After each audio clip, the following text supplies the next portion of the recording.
اماں آپ آئیں، شگن کی مہندی لگا کر رسم ادا کر دیں۔ اماں بیچاری نے گردن گھما کر ادھر ادھر دیکھنا شروع کر دیا کہ کس اماں کو اتنی عزت دی جا رہی ہے، اور جب احساس ہوا کہ بڑی محفل میں سے ان سے زیادہ بزرگ اماں کوئی نہیں ہے اور آسیہ یہ عزت انہی کو بخش رہی ہیں، تو نہال ہو گئیں، آنکھیں بھر آئیں۔ وسیم کی منگنی کا منظر آنکھوں میں گھوم گیا، جہاں کسی نے لفٹ ہی نہیں کروائی۔ اس عورت کو تو بس دکھاوے کا موقع ملنا چاہیے۔ ساری چاچیوں، مامیوں، پھپھی، خالہ کو چھوڑ کر دلہن کی دادی آ گئی۔ مجھ سے کون سا اوپر چڑھا جائے گا؟ دادی نے تھوڑی کنی کترائی۔ ارے داد دو، نیت ہونی چاہیے، یہ کون سا مشکل ہے؟ سفید شلوار قمیص پر سبز پٹکا گلے میں ڈالے عبید قریب آیا، اپنے کزن کو اشارہ کیا۔ ایک آدھ منٹ میں دادی کرسی میں اسٹیج پر تھی، اس سے آگے میز تھی، آرائشی لوازمات تھے۔ ایرم مسکرا کر اٹھی اور دادی کے سامنے گھٹنوں کے بل بیٹھ کر ہتھیلی ان کے گھٹنے پر رکھ دی۔ آخر آسیہ کی بیٹی تھی، گلابی نازک سی گوری ہتھیلی دادی کے ساتھ سامنے تھی۔ اے کاش! اس ہاتھ پر دادی نے دل سے اٹھتی ہو کے دعا میں دبا کر ہر خیال کو جھٹکا اور ایرم کی ہتھیلی پر ڈھیروں دعائیں رقم کر دیں۔ 2 قدم نیچے کھڑی ثانیہ متحیر تھی، یہ ساری فیملی ہی کھسکی ہوئی ہے، کہاں گم ہو؟ عقب سے عبید نے اس کے کندھے سے کندھا ٹکرایا۔ یہ کیا ہے؟ یہ کیا ہو رہا ہے؟ کہاں گم ہو؟ عقب سے عبید نے اس کے کندھے سے کندھا ٹکرایا۔ یہ کیا ہو رہا ہے؟ اسے بزرگوں سے دعائیں لینا کہتے ہیں، جب ان کے بوڑھے دل مسکراتے ہیں تو اللہ مقدر میں بڑی کامیابیاں لکھتا ہے۔ ثانیہ نے دیکھا دادی کے چہرے کی ہر جھری سرما لگی بڑی آنکھیں اور پوپلے لبوں پر ہنسی کے پھول کھلے تھے۔ جب رواں مسکرا رہا تھا تو محض دعا کیوں نہ ہوتا، اور ساری دعائیں کس کے مقدر میں لکھی جا رہی تھی؟ دادی نے جھک کر ایرم کی روشن پیشانی چوم لی۔ ہر دعا مستجاب نہیں ہوتی، اس کی خود کلامی کے اس کے کندھے پر جھکے عبید کی سماعتوں سے ٹکرائے۔ جب اللہ نے کہہ دیا کہ تمہاری دعائیں سنتا ہوں، نہ قبول ہوں تو اس سے بہتر عطا کرتا ہوں، تو پھر اپنی دعا کی قبولیت پر اصرار کیسا؟ سارے صوفی اس گھر میں پیدا ہونے تھے۔ وہ چڑھ کر آگے ہوئی۔ دادی تھوڑی دعائیں پوتی کے لیے بھی بچا لیں۔ ثانیہ ایرم کے پاس جا کر کھڑی ہوئی۔ دعائیں مفت میں نہیں ملتی، کمائی جاتی ہیں۔ دادی کو تازہ بے تازہ عزت اور اتنا پروٹوکول ملا تھا کہ انہوں نے آنکھیں ماتھے پر رکھ لی۔ حاضرین کے کہکہے پر جستہ تھے۔ ثانیہ جز بسی سی ہو گئی۔ ثانیہ بھابھی، دادی کا گھٹنا پکڑ لیں، ہو سکتا ہے کہ کچھ دان کر دیں۔ عبید کی کزن نے آواز لگائی۔ مجھے ان کی دعاؤں کی ضرورت نہیں۔ ثانیہ نے سر جھٹک کر میوزک والے کو اشارہ کیا کہ والیوم تیز کر دے۔ ساری دنیا کے میسنے گننے اس گھر میں جمع ہیں، ہمیں تو ساری زندگی ایسے دکھاوے نہ آئے۔ نادرا کو تب چڑھی تھی، جب سے واپس آئی تھی یوں ہی بولتی جا رہی تھی۔ شبیر خاموشی سے کھانا اور دادی فرنی کھاتی رہیں، جو ایرم کے گھر سے آیا تھا، اور یہ بڑھ بڑھ کر اس لڑکی کا منہ ماتھا چوم رہی تھی۔ یہ بھی خیال نہ آیا کہ اس لڑکی نے گھر بلا کر بے عزتی کی تھی، ان کے پوتے کے رشتے کو ٹکرایا تھا۔ تم بھی تو ہوشیار ہو کر چلی گئی تھی، بیٹے کا اتنا دکھ تھا تو نہ جاتی؟ دادی بڑبڑائیں۔ بیٹی کے سسرال کا معاملہ نہ ہوتا کبھی نہ جاتی، اور خیر میرے لیے کون سی نئی بات ہے، بیٹی کے سسرال والوں نے ہمیشہ جوتیاں ہی چٹوائی ہیں، نادرا نے تڑخ کر کہا۔ شبیر خواہ کھانسنے لگے۔ پانی سامنے رکھا ہے، نادرا نے چڑھ کر کہا۔ شبیر نے 2 گھونٹ پانی کے لے کر گلاس رکھا۔ سنا ہے لڑکے والوں نے جہیز نہیں لیا؟ دادی نے پوچھا۔ خواہ کی بات ہے، جہیز نہیں لیا ہوگا تو ٹھوک کے پیسہ دے دیا ہوگا۔ 2 لاکھ تو عبید نے پکڑائے ہیں، میں تو سمجھتی تھی کہ بیوی کی دفعہ ہاتھ دبانا اور بہن کی دفعہ لٹانا اس گھر کی ریت ہے۔ ہاں تو اس کے بھائی کے پیسے تھے، بہن کو دے دیے، ثانیہ کو کس بات کی تکلیف ہے؟ شبیر بگڑ کر بولے۔ اچھا تو اصل دکھ جو ہے وہ 2 لاکھ کا ہے؟ دادی نے صحیح نبض پکڑی۔ میں نے بھی کہہ دیا ہے، آہستہ آہستہ عبید کی تنخواہ اپنے قبضے میں کرنا، ورنہ ساری زندگی ماں کی طرح سر پکڑ کر رو گی اور وہ بہن کا گھر بھرتا رہے گا۔ نادرا نے دادی کی بات کو نظر انداز کرتے ہاتھ نچاتے ہوئے اسے کوئی اچھی عقل نہ دینا۔ شبیر نے بگڑ کر کہا۔ اچھی عقل والیاں ساری زندگی میری طرح رلتی ہیں، بس کریں، اور کتنی فرنی کھائیں گی؟ پیٹ خراب ہو گیا تو میری جان کو مصیبت؟ وہ غصے میں جاتے جاتے دادی کو بھی ٹھوک گئی۔ دادی تلملا گئیں۔ اس کو لگتا ہے کہ اس میں عقل تھی، یہ وسیم ابھی تک نہیں آیا؟ شبیر نے بات پلٹی۔ جھمکا؟ ثانیہ کے کہنے پر ایرم نے اپنا جھمکا چھو لیا۔ ثانیہ نے تصویر کھینچ لی۔ ایرم سفید اور پیلے پھولوں سے سجے جھولے پر بیٹھی تھی۔ رسم ختم ہو گئی تھی، مہمان کھانے کے بعد خوش گپیوں میں مصروف تھے، تو وہ سونے کی تیاریوں میں۔ ایرم بھی تھک گئی تھی، مگر ثانیہ کے جوش کی وجہ سے رک گئی۔ وہ اپنے موبائل میں اس کی تصویریں لے رہی تھی۔ اس نے یہ والی تصویر بھی عفان کے نمبر پر سینڈ کر دی۔ عفان نے موبائل اٹھا کر دیکھا، وہ کسی ایک تصویر میں بھی نمایاں نہ تھیں۔ جھمکا، چوڑی، مہندی، بندیاں۔ وہ خاموشی سے جھمکا چھوتے ہاتھ کو دیکھتا رہا۔ احساسات عجیب سے تھے، دل کہتا ہے کہ وہ ایک خوبصورت بندر میں بننے جا رہے تھے، تو اس کی خوبصورتی کو بھی محسوس کرو، مگر دماغ میں فطور بھرا تھا۔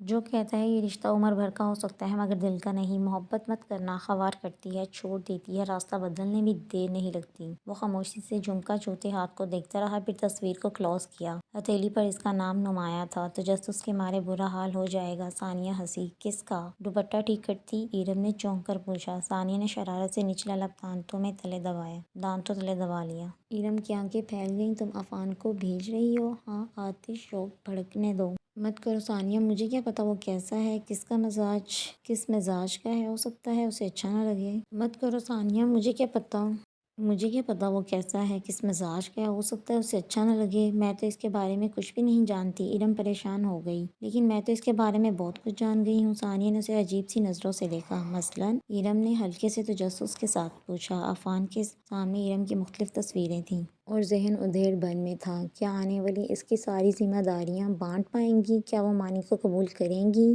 وہ زندگی کا ہر سکھ اسے دینے کو تیار تھا۔ کیا وہ اس کے ساتھ اس کی الجھنیں سلجھا سکے گی؟ کیا وہ اپنی زندگی میں آنے والی لڑکی سے کچھ زیادہ امید تو نہیں لگا بیٹھا؟ سوال اور جواب یہی تھا کہ اسے ایرم سے بات کر لینی چاہیے۔ یہ لو، اس کی کال آ رہی ہے۔ ثانیہ چہکی۔ ایرم نے گھبرا کر روکا۔ پلیز مت اٹھانا۔ مگر وہ ثانیہ ہی کیا جو رک جائے؟ کیا ہوا؟ آپ سے صبر نہیں ہوا؟ وہ ثانیہ کی آواز پر سنبھلا۔ آپ نے کھیل ہی عجیب شروع کر دیا ہے۔ صاف چھپتے بھی نہیں چھپتا، سامنے آتے ہی نہیں۔ کیا کریں، ابھی نکاح جو نہیں ہوا؟ ثانیہ آ کر ایرم کے پاس بیٹھ گئی۔ ایسا تو نہیں ہے کہ دیکھا ہی نہ ہو؟ اس کا لہجہ سنجیدہ تھا۔ چلیں بات ہی کروا دیں۔ بات؟ ثانیہ نے ایرم کو دیکھا۔ اس نے زور سے نفی میں گردن ہلائی۔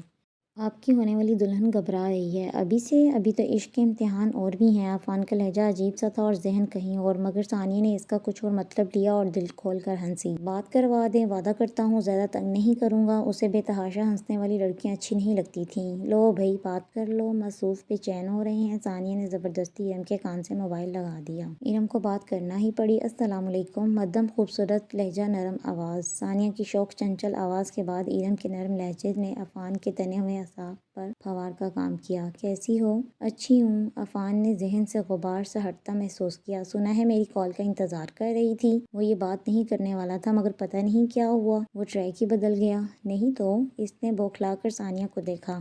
عفان نے اس کا نمبر لیا تھا اور وہ لاشعوری طور پر منتظر رہی تھی۔ اس کے فوراً بعد عفان کی بہنوں اور بھابھیوں نے باری باری ایرم سے بات بھی کی تھی مگر عفان کی کال نہیں آئی۔ مگر اب وہ یہ بات عفان سے تو نہیں کہہ سکتی تھی۔ مطلب میں تمہیں کال کروں نہ کروں تمہیں کوئی فرق نہیں پڑتا؟ ابھی ہمارے درمیان ایسا کوئی رشتہ نہیں بنا۔ ہماری منگنی ہوئی ہے، عفان نے چتایا۔ کچھ بنیادوں پر پکی عمارتیں کھڑی نہیں کرتے، بس ایک رات کا فاصلہ ہے، پھر آپ کو حق حاصل ہوگا۔ عفان کو ماننا پڑا۔ وہ جتنی بھی معصوم اور سادہ نظر آتی تھی، اپنے خیالات میں مضبوط اور واضح تھی۔ اسے اچھا لگا۔ اف، مہندی کی رات کون اتنی سنجیدہ باتیں کرتا ہے؟ ثانیہ نے سر پیٹ لیا۔ اسے اپنی باری یاد آئی۔ چلیں اب خدا حافظ کہہ دیں، آج کے لیے اتنا ہی کافی ہے۔ ثانیہ نے موبائل ایرم کے ہاتھ سے لے لیا تو عفان نے گڈ نائٹ کہہ کر کال کاٹی۔ بعد میں یاد آیا کہ اس نے ایرم سے کچھ اور کہنے کے لیے کال کی تھی۔ سارے کمرے مہمانوں سے بھرے تھے، خود ایرم کے کمرے میں بھی اس کی کزنز برجمان تھی۔ آسیہ نے اسے دودھ کا گلاس دے کر سونے کی تاکید کی تھی تاکہ صبح فریش اٹھے، مگر نیند آنکھوں سے کوسوں دور تھی۔ وہ باہر نکل آئی۔ اوائل اپریل کی خوشگوار رات گرما اور موتی کی خوشبو سے بوجھل تھی۔ اس کا دھیان خود بخود عفان کی طرف چلا گیا۔ وہ اس کا ہمسفر بننے جا رہا تھا۔ پتہ نہیں مزاج کا کیسا ہوگا، ایک دو ملاقاتوں اور باتوں سے کیا اندازہ ہو سکتا تھا۔ بلی تم ابھی تک سوئی نہیں؟ عبید اپنے کام سمیٹ کر ابھی آیا تھا۔ ایرم اداسی سے مسکرائی۔ بے چینی سی ہو رہی ہے، سب اتنا اچانک ہو گیا، ڈر سا لگ رہا ہے۔ اجنبی لوگ ہیں، وہ بھائی سے کہے بغیر نہ رہ سکے۔ عبید نے مسکرا کر اس کی ناک کھینچی۔ میری بہن اتنی اچھی ہے کہ بہت جلد اس کی اجنبیت اپنائیت میں بدل جائے گی۔ عبید مجھ سے وعدہ کرو۔ ایرم نے بے اختیار اس کا ہاتھ پکڑا۔ وہ بچپن میں بھی اس طرح عبید کا ہاتھ پکڑ کر وعدہ کیا کرتی تھی۔ نہ بھئی، اب یہ وعدے جا کر عفان سے لینا، میں نے تمہارے بہت نخرے اٹھا لیے۔ عبید نے ہلکے پھلکے لہجے میں کہا۔ وعدہ کرو میرے بعد امی ابو کا بہت خیال رکھو گے، ان کے معاملے میں ہمیشہ اپنی آنکھیں کھلی رکھنا۔ میں جانتی ہوں تم ان کے ساتھ زیادتی بھی ہو گئی تو وہ کبھی خود سے تمہیں نہیں کہیں گے۔ بیٹی کا صرف جسم رخصت ہوتا ہے، روح تو میکے کی دہلیز پر چھوڑ آتی ہے۔ زندگی تو ماں باپ کے گھر میں گزارتی ہے، باقی تو بس ذمہ داریاں نبھانی ہوتی ہیں۔ تمہیں سسرال سے بلا لیا کروں گا۔ پگلی، کیا وہ سب تمہارے پیرنٹس ہیں؟ عبید نے اس کے سر پر چپٹ لگائی۔ اب جا کر سو جاؤ، مجھے ابھی عشاء پڑھنی ہے۔ میرے کمرے میں چلی جاؤ، میں یہاں کہیں سو جاؤں گا۔ ایرم وضو کر کے کمرے میں آئی تو ثانیہ ابھی تک کروٹیں بدل رہی تھی۔ تمہیں بھی نیند نہیں آ رہی؟ ثانیہ بیٹھ گئی۔ ایرم نے جائے نماز اٹھا کر بچھائی۔ شاید تھکاوٹ زیادہ ہو گئی ہے۔ ایرم نے نماز شروع کر دی۔ ثانیہ خاموشی سے اسے دیکھتی رہی، اندر کی بے چینی بے حد سوا تھی۔ کیا میں ٹھیک کر رہی ہوں؟ یہ سوال ہر وقت اس کے سر پر ہتھوڑے کی طرح برستا، مگر وہ نظر انداز کر جاتی۔ سامنے بڑی سی چادر اوڑھے لڑکی اپنے رب کے حضور کھڑی تھی۔ اس کے رکوع و سجود، قیام کہیں بھی عجلت نہ تھی، سکون ہی سکون، جیسے سب کچھ اپنے رب کے حوالے کر چکی ہو۔ ثانیہ کو یاد نہ آیا اس نے آخری بار عشاء کی نماز کب پڑھی تھی۔ وہ کبھی بھی نماز کی پابند نہ رہی تھی، نہ اس کے گھر کے باقی افراد۔ کبھی 2 پڑھ لیں تو کبھی 3۔ فجر اور عشاء تو شاید مہینوں بعد ہی پڑھی جاتی تھی۔ لیکن میں کیوں گلٹ میں مبتلا ہوں؟ وہ جھنجھلا کر لیٹ گئی۔ یہ رشتہ میں نے نہیں، اس کے گھر والوں نے طے کیا ہے۔ ہر مشکل کا وبال انہی کے سر ہوگا۔ خود کو تسلی دے کر اس نے آنکھیں موند لیں۔ اپنے شادی کے جوڑے میں خود کو پور سجائے، سارا زیور پہنے وہ آج کی دلہن لگ رہی تھی۔ بیوٹیشین نے کہا تھا کہ وہ اسے سافٹ لک دے گی تاکہ وہ برائڈ سے مختلف نظر آئے، مگر اس کا اصرار تھا کہ اسے وہی میک اپ چاہیے جو ایرم کا تھا۔ ایرم کو کئی بار لگا کہ وہ نارمل بیہیو نہیں کر رہی۔ اس کا بس نہ چلتا کہ وہ اس فنکشن میں ایرم سے زیادہ خوبصورت لگے۔ وہ عبید کو یاد دلانا چاہتی تھی کہ اس کی بیوی کیا کمال کی شے ہے۔ وہ اسے دیکھ کر پھر سے مبہوت ہو جائے، ٹھٹک جائے، چلنا بھول جائے۔ وہ واقعی ٹھٹک گیا۔ وہ انہیں پارلر سے پک کرنے آیا تھا۔ تمہیں کیا ہوا؟ اس نے سر تاپا ثانیہ کو دیکھا جو گردن اکڑائے کھڑی تھی۔ پزل سی ہو گئی۔ کیا ہوا؟ اچھی نہیں لگ رہی؟ اس نے پھر سے آئینے میں خود کو دیکھا۔ بہت اچھی لگ رہی ہو، مگر یہ دوبارہ دلہن بننے کا شوق کہاں سے آ گیا؟ وہ ہنسا۔ تم بھی ڈھنگ سے تیار ہو جاتے، ٹائم ہی کہاں ملا۔ اب جلدی کرو، بارات آ چکی ہے۔ ایرم ریڈی نہیں ہوئی؟ لے کر آتی ہوں۔ ثانیہ کو ہلکی سے مایوسی سے گھیر لیا۔ وہ تعریف تو کر رہا تھا، مگر اس تعریف میں والہانہ پن مفقود تھا۔ تبھی ایرم آ گئی، لبوں پر ہلکی سی مسکان، آنکھوں میں حیا کے رنگ۔ بھائی کا سامنا کرنے سے جھجک محسوس ہو رہی تھی۔ ماشاءاللہ، ہماری ایرم تو بہت ہی حسین لگ رہی ہے ثانیہ۔ عبید بے اختیار آگے بڑھ کر ایرم کے سر پر ہلکے سے ہاتھ رکھا۔ اب دیر نہیں ہو رہی؟ ثانیہ نے چڑھ کر کہا اور آگے بڑھی کہ لڑکھڑا گئی۔ عبید نے بے اختیار سنبھالا۔ کیا ہوا؟ کچھ نہیں، ہائی ہیل پہنی تھی تو اس لیے۔ ضرورت کیا تھی اتنی لمبی ہیل پہننے کی؟ اب پورے ہال میں لڑکتی پھروگی۔ مجھے سنبھالنے والے بہت ہیں، تم نہ سنبھالنا؟ وہ غصے سے کہہ کر چلنے لگی۔ اس کا قد چھوٹا ہے نا شاید؟ وہ چڑ رہی تھی۔ عبید کو مزہ آنے لگا تو جان بوجھ کر بلند آواز سے بولا۔ صدمے سے ثانیہ کا برا حال ہو گیا۔ وہ ان سے بھی پہلے باہر نکل گئی۔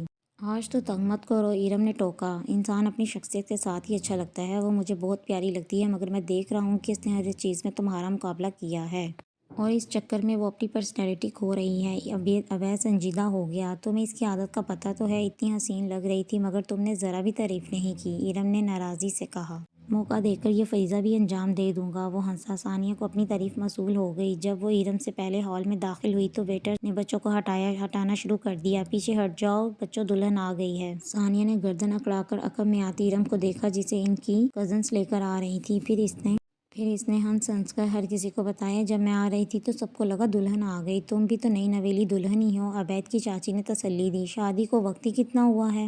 جی، اس لیے تو شادی کا جوڑا پہنا ہے، بعد میں کہاں موقع ملنا تھا؟ ثانیہ ہنسی۔ قباحت اس کا شادی کا جوڑا پہن کر دلہن کی طرح تیار ہونے میں نہیں، قباحت تو اس کے انداز اور اطوار میں اور چھچور پن میں تھی۔